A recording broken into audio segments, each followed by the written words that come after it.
And closed argument from the state. Thank you, Your Honor.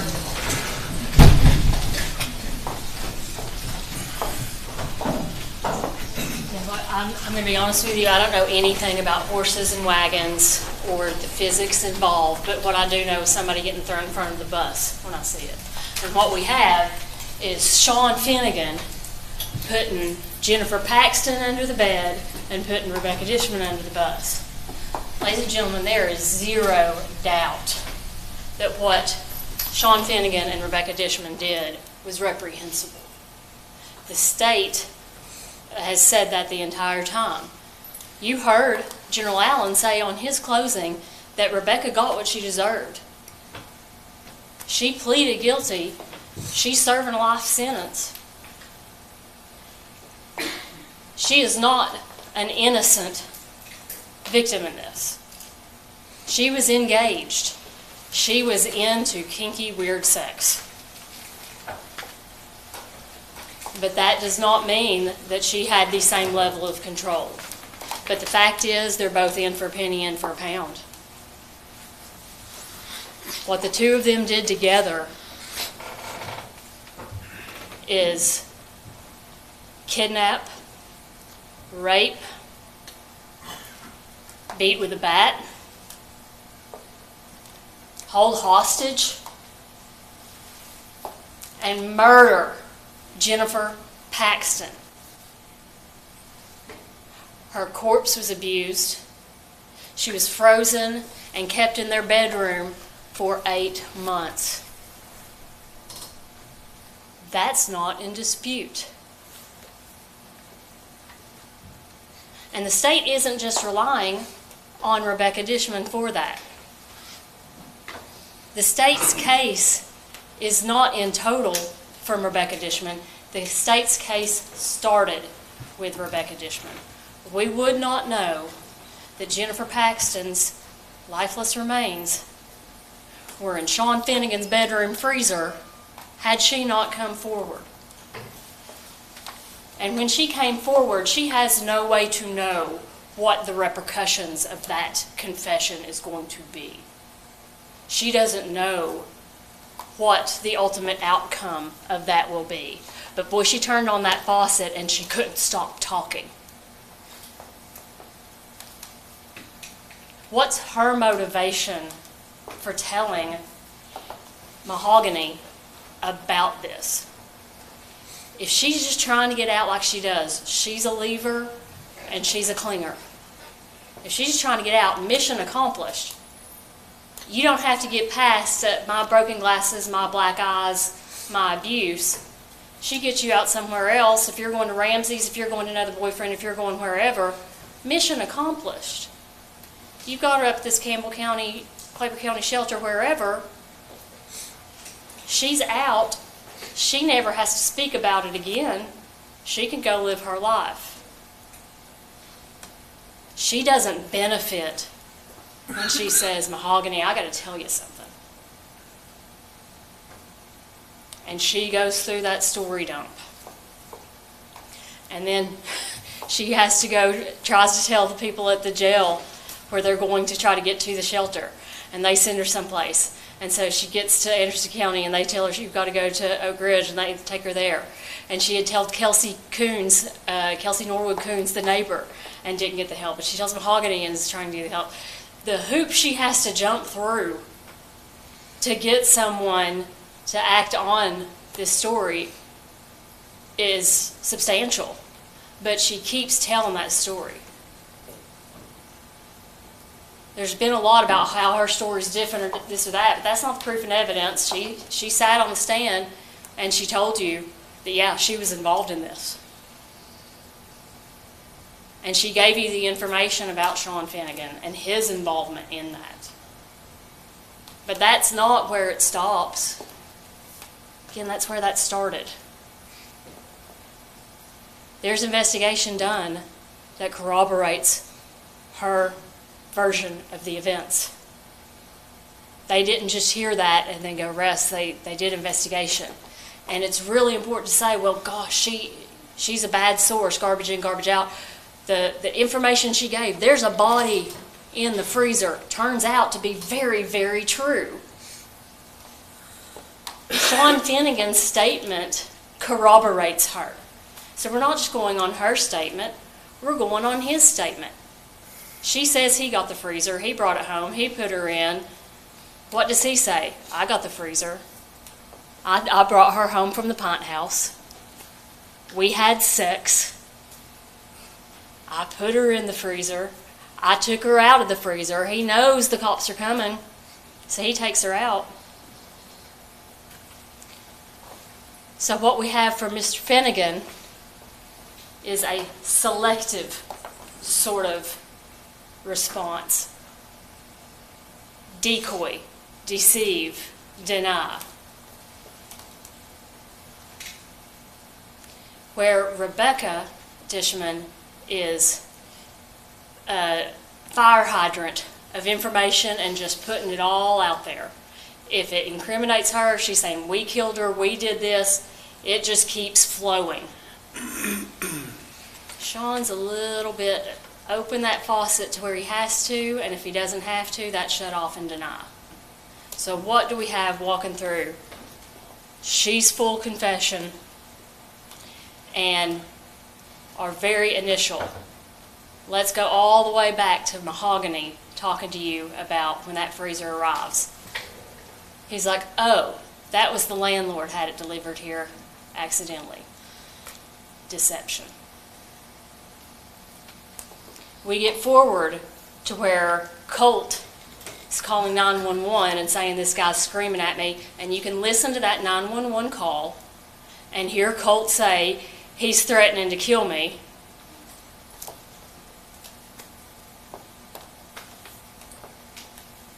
And you hear his reaction on that, and what happens when the officers arrive and say, what's this I hear about a body? Deny. There's no body in a freezer. Deny. Why would somebody say that? That's bullshit. That's all bullshit. Deny. Because he doesn't have to admit that yet. So what's next? They eventually get that search warrant on the house. They look around. What's he been doing in the meantime? Deception. We see that he has rearranged things. He's put the shelves back in. He's moved the pizzas and the burritos. If you look at the pictures from the downstairs refrigerator in the kitchen, you see a nice pizza-sized gap. And you see some burritos next to it. So we know he just took that stuff from the downstairs kitchen freezer and put it in there. We know he's got the body out. It's been very apparent that Francis Finnegan is not in the physical condition to be hauling a body out and put under his bed. He's doing that. He's acknowledging that. He's got to pull her out, and we have evidence that there's freezer burn on that arm and on that ear where she would be stuck there and have to be pulled out. We have that deception that he's doing. When Detective Sergeant Moore, Sergeant at the time, Lieutenant now, asked him when they come in, he's talking to him, I mean, that's weird, man. Why would somebody say something about a body? Deny. Man, I don't know why anybody would say that. He still thinks he's getting away with it. So I want you to look at that video with that interview with Detective Ure, or Captain Ure, excuse me. And I want you to compare and contrast that with Sean Finnegan's manner, demeanor, and statements as described by Colt Pico in the 911 call, and as evidenced by his behavior when Officer Dowdell comes. When Officer Dowdell comes, he is jonesing for a fight. He's like, yeah, I got cocky, he got cocky, what would you do? They're after my girl. Hey, if you've got something to say to her, if there's a problem with her, you come to me. He's even telling the neighbors what they can do about it. He said, I'll fight you in the yard. Who's falling on that? We have the testimony about him telling Mahogany she's not allowed to come over. She's not allowed to use your phone anymore. And you'll be able to look at all the texts and see where he is forbidding her from going over or coming over and visiting and using Mahogany's phone. This isn't about him not paying the bill. This is about him exerting that control. So you look at the way he's acting until they find that body and he's sitting in interrogation and knows the gig is up. So that faucet's got to open a little bit, just a little. I know you've got the body, so I got to talk about that. But he plays his hand a bit too much there too. You'll hear on that tape where he says, let me get the quote here so I do not misdo it.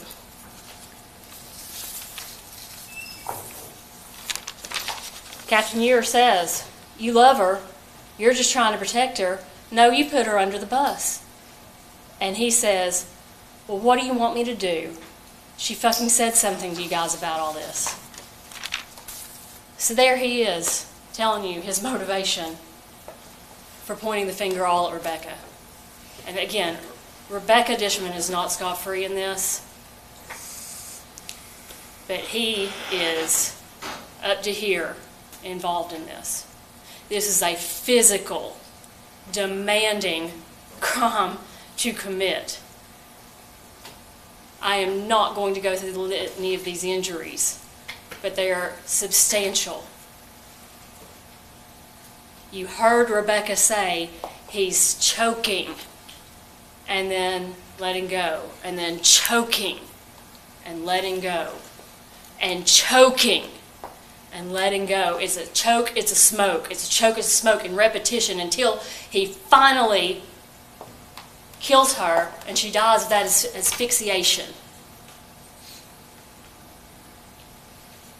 You saw the bruises on her body. Now let's be real. The whole argument, or a substantial part of the argument for the defense, was how she's a moocher. She goes from place to place. She wants to go to prison because it's somebody taking care of her whole life. She's lazy. She's a stay-at-home girlfriend. Killing somebody takes a lot of initiative. She has not demonstrated that she has the capacity physically or motivationally to do these acts. Is she going to help? Sure. Did she? Yeah. Can Sean do this by himself, Sean Finnegan? Yes. Can Sean Finnegan and Rebecca Dishman do this together? Yes. And we submit to you that that is how that happened. But reasonable likelihood that Rebecca Dishman did this by herself and he's just a bystander to his own home is something that frankly strains credulity. The facts just don't add up for that. And again, we're not just going on what Ms. Dishman said, we're going on Colton Mahogany telling you about the dynamic they witnessed, about them saying he told her what to do. We're going on Kelsey Norwood Coons saying, yes, I heard this altercation, I didn't know what it was. In her mind, she matches it up to Christmas because her Christmas tree's up. So she's saying, hey, it's sometime between Thanksgiving and the first couple of weeks of January. She has no idea this is going to be something that's going to be so important later on. And so that's how she connects that in her mind. You also have the Rent-A-Center receipts and the person who delivered it with the instructions to leave it on the porch, and it's ordered on the 27th and arrives on the 28th. With respect to the defense, I do believe that they misunderstood Ms. Dishman, which is understandable. Her voice was very soft. But I don't believe that she hasn't arrived. I believe she hasn't died when we got the freezer. And so we know that there's this time frame that happened, but we don't just know it from those things and that timeline being set up. Mr. Finnegan says himself, this happened in December. And so if you want to look at the indictment and the charging instrument and see the counts of when it happened, it just has to occur before he's charged in that charging instrument with it, and in the dates that we said. It doesn't mean there's something that has to happen on every date of that. It just has to be within those. So if the proof was that she had been killed in October of that year, that would be outside that. The proof was it happened in March of that year, outside that. The proof that the state has presented to you over the past week is that these events occurred in late December of 2019 and were discovered when Rebecca disclosed it in August of 2020. But the proof doesn't stop there. You also have her describing this altercation in the time frame that this murder and beating and raping and kidnapping was occurring, so much so that she was concerned for her child and didn't hear it other times. In addition to that, you have Jennifer Miller, who is saying this baseball bat went missing in this time frame. Folks, there are a lot of folks named Jennifer. That's a very common name. But it's a heck of a thing for the person who has a girl named Jennifer in his freezer to say Jenny had to go. The defense would like for you to take each and all of these facts from all of these witnesses in isolation. But all of these things are happening in the context and time frame together. And each and every one of them point to the guilt of Sean Finnegan.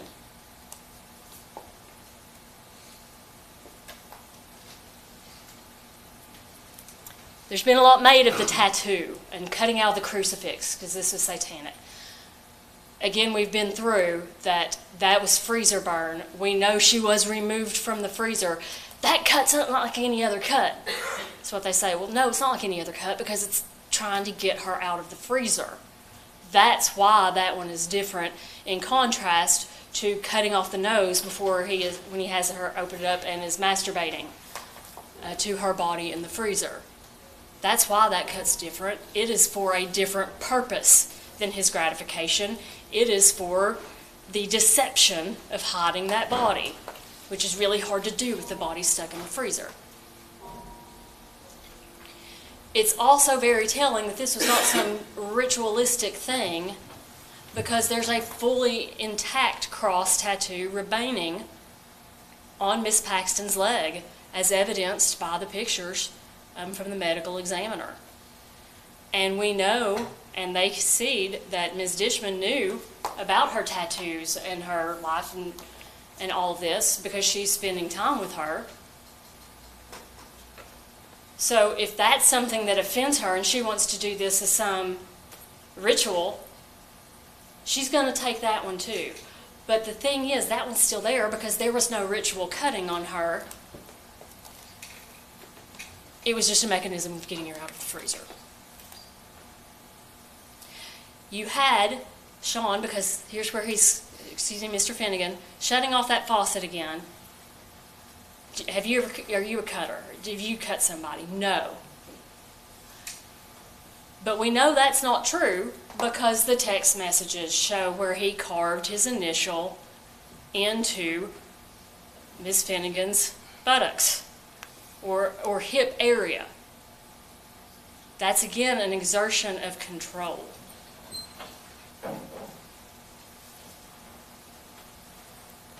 The two were working together.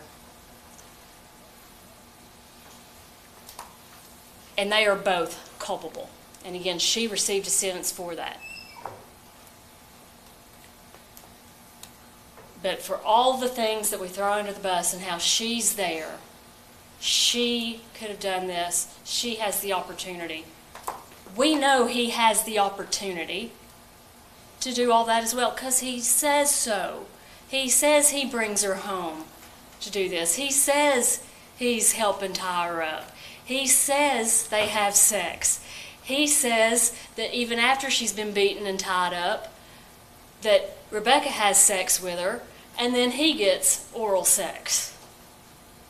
Like, he's admitting to all of these things, and oh yeah, he admits that he's got 4 days over which for all of this to happen. After first telling Captain Ewer, it was the next day I came home and she was dead.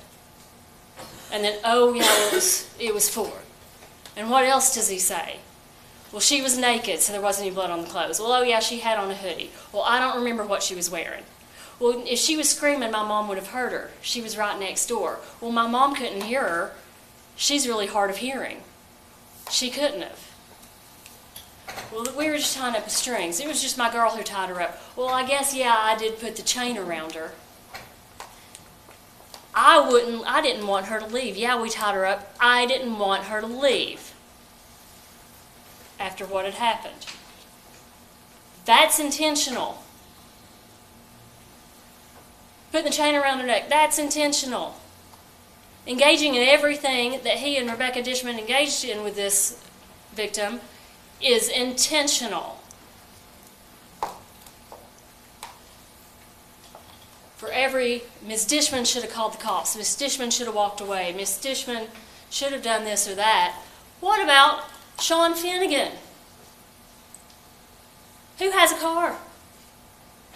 Who has a phone? Who's leaving and interacting with people every single day? For every opportunity that Ms. Dishman had to potentially report, Mr. Finnegan had that and more. And something to lose. If you come in, what do you do? What do you do if you see somebody hit somebody in your house? You kick them out. You call the cops. If this woman is so scary and she's so dangerous and she had this mental break, you don't keep her with this mother you love. If you're afraid of what she's going to do, you don't keep that homicidal person taking care of your hospice mother if that's the real culprit.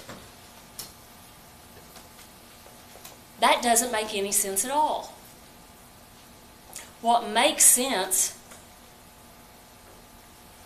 is the outline that Rebecca Dishman gave to investigators that was corroborated left and right by people who said, we didn't want to get involved. And despite that, they still corroborate the story in different ways.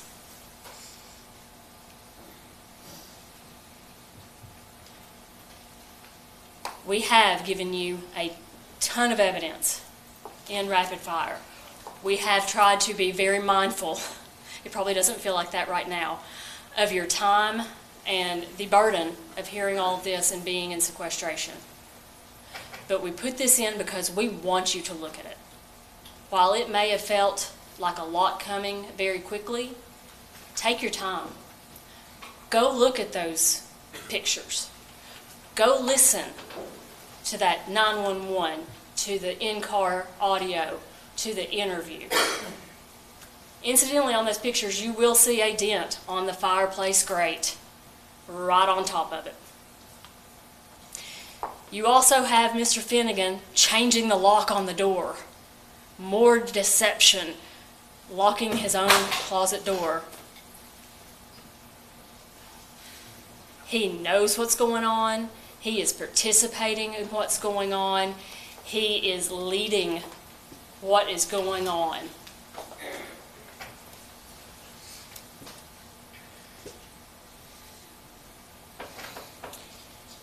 Jennifer Paxton had made decisions and choices in her life that had difficult consequences for her and her family before this happened.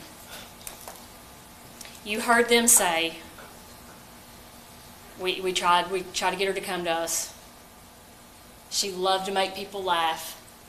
She loved her kids, and the thing that really caused her to spiral was when she lost them. That's when things got real bad for her. and you hear on that interview with Mr. Finnegan say, yeah, she told me she had kids.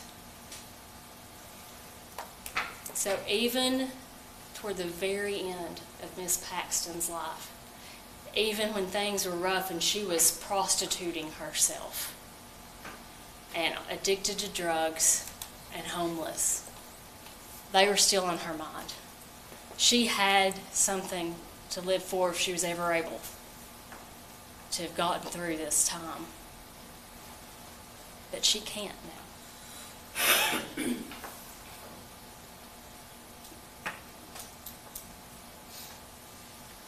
There's been talk of his DNA not being on her and an unknown male. Again, it is not disputed that Miss Paxton was a prostitute. And sometimes you clean things and get it all, and sometimes you don't. It is also undisputed that Sean Finnegan had sex with her. And you don't find the DNA. That is also something that you heard Agent Millsap say is not unusual. You can have contact and not always have the transfer.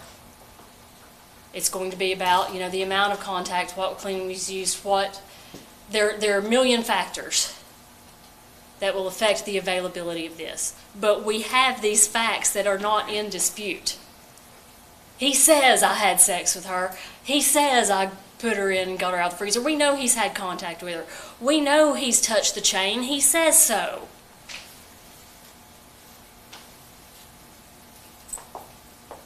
Everything they did was reprehensible. It was murder. It was premeditated. He brought home garbage bags and cleaning solvents. He rented a freezer. They made efforts to conceal. They kidnapped her. They chained her up, beat her up, raped her, and murdered her. Sean Finnegan is guilty of each and every count of this indictment beyond a reasonable doubt. And ladies and gentlemen, we ask that you find him guilty 13 times over of each and every count. Thank you.